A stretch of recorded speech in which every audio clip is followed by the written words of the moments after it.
Hi everyone, so today we are now analysing some polls. This will be going out on Sunday, I do believe. But these are from Friday, Thursday and Wednesday because I will actually not be able to make videos on those other days. So we're going to go firstly look at the Wednesday polls. So we have a Florida poll that really stands out, Scott +1 if we go into it. Not necessarily a surprise. I must say the race has tightened by just a little bit.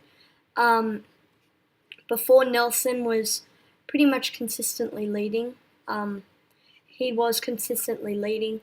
And then Scott started to pull ahead in around the June and July time, and this was when he was at his peak, but now it's maybe Bill Nelson is trying to find a bit of footing because it's gone tie, Scott +2. This Rasmussen poll shows him ahead by 1, and Rasmussen is generally a source that leans to the right, and then this latest poll, Scott +1, so it definitely could go either way in the state of Florida.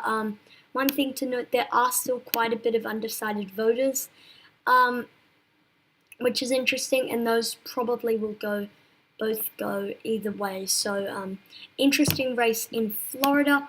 Pennsylvania Senate race, not much to discuss there. I mean, Bob Casey probably going on to win that one at the end of the day. The Massachusetts Senate race, the Maryland Senate race, Massachusetts governor race, and Maryland governor race, all safe for the Democratic and Republican parties respectively. I just want to quickly touch on the Maryland governor race, Hogan versus Jealous. I don't expect Larry Hogan to win by 22%, but I do expect him to win at the end of the day. Texas 7th District, this one shows the Republican ahead by 3 points, and it is ranked as a toss-up, so that is good news for the Republican incumbent in the state of Texas. Another poll that I wanted to briefly discuss is this New Mexico 2nd District. New York Times poll, very interesting as we have a lot of conflicting data. This Alberta Journal poll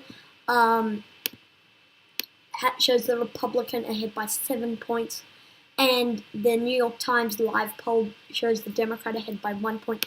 I would definitely trust the New York Times poll much better, as it is done by a national sort of thing. The Alberta Journal are not doubting their trust. However, we can't see where they're polling.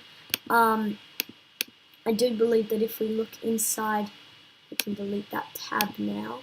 If we look inside the New York Times, the live polling, they now do live polling. It is 1% that the Democrats could go to their not necessarily the most best, if you will. It did go to the Republicans, and it went by 26 points to the Republicans that time. It's very interesting, and this poll done by the New York Times, very interesting race there in the 2nd Congressional District. If we now go ahead and look at New Jersey 2nd District, it shows the Democrat ahead by 23%, so good news for the Democrats there. It is a leaning Democratic seat, so I would move that into the likely or safe column if we do get some more data, and especially considering the Democrat is it's not within the margin of error, of course, so good news for the Democrats. Want to return to the real clear politics.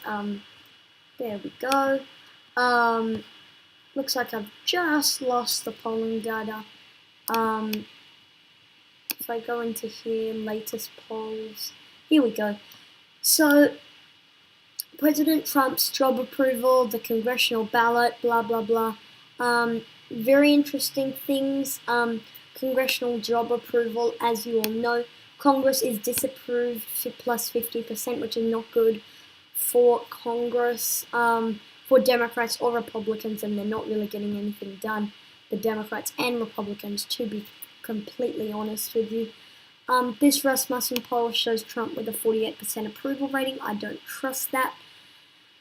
Looking at the Pennsylvania governor race, actually, I'm also not going to trust the Rasmussen poll with Nelson ahead by 1%, because it was done by the same group, so I can't sort of disregard some polls and etc. Let's Talk Elections talks about that a lot, which I admire about that.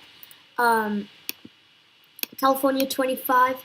I do believe I did an analysis of this video, of this one, and I think I gave it narrowly over to the Republicans.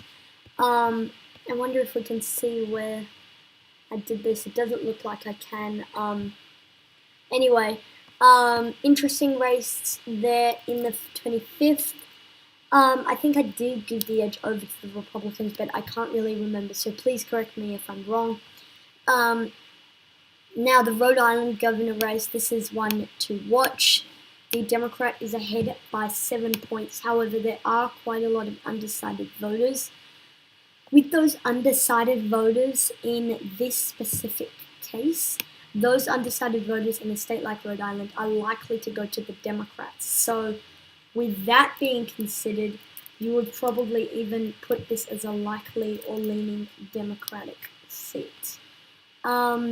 Nothing really to discuss in the Rhode Island Senate race between Flanders and Sheldon Whitehouse. The first district, interesting race. The Democrat up 15 points on that one. If we go into the U.S. House, if we go over to Iowa 1,